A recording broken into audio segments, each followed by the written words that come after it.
is mystical because when Vaughn came, he told I and I, oh, that he thought he came to build rhythms with us. Yeah. He didn't know there was already rhythms from time in the past. So when we picked him up at the airport, driving to Grass Valley from San Francisco, is about 2.5 hour, 3 hour drive. We played a lot of rhythms and a lot of works that we had been working on already with other artists. And so it's that time that he first was hearing rhythms that were already built.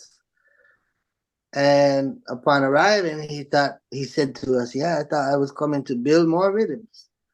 But when he heard the rhythm, he said, as far as I remember, he looked at Manuel and said, I'm ready to go, I'm ready to start recording now,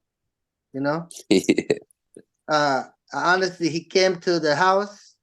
He came in the house. He grabbed the guitar. He sat down.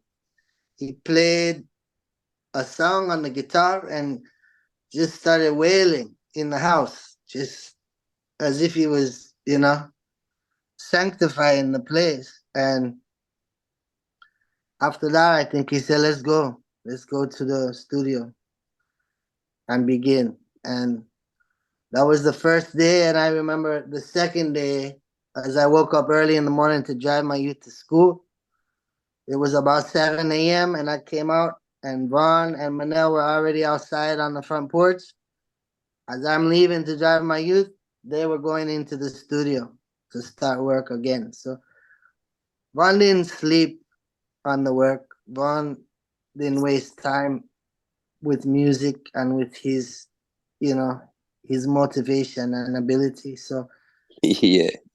as I had witnessed before, because I did get to go one time in 2006 to St. Croix with my brethren Ryan A Chant from Higher Bound.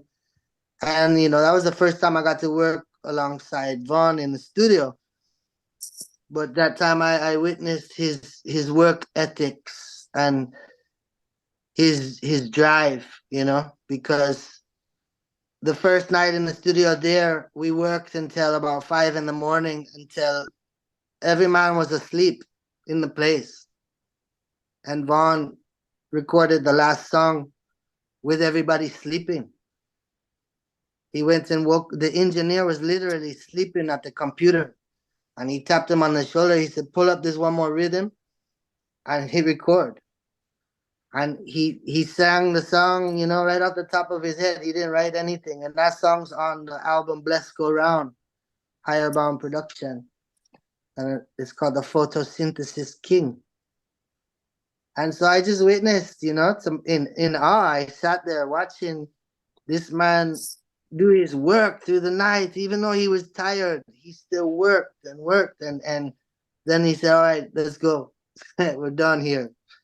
So it was very profound work etiquette and discipline that all ones that were present is like students to the teacher, because he was a leader and leading the way and showing I and I all how to not waste time and how to express these feelings of truth and these words and wisdom. So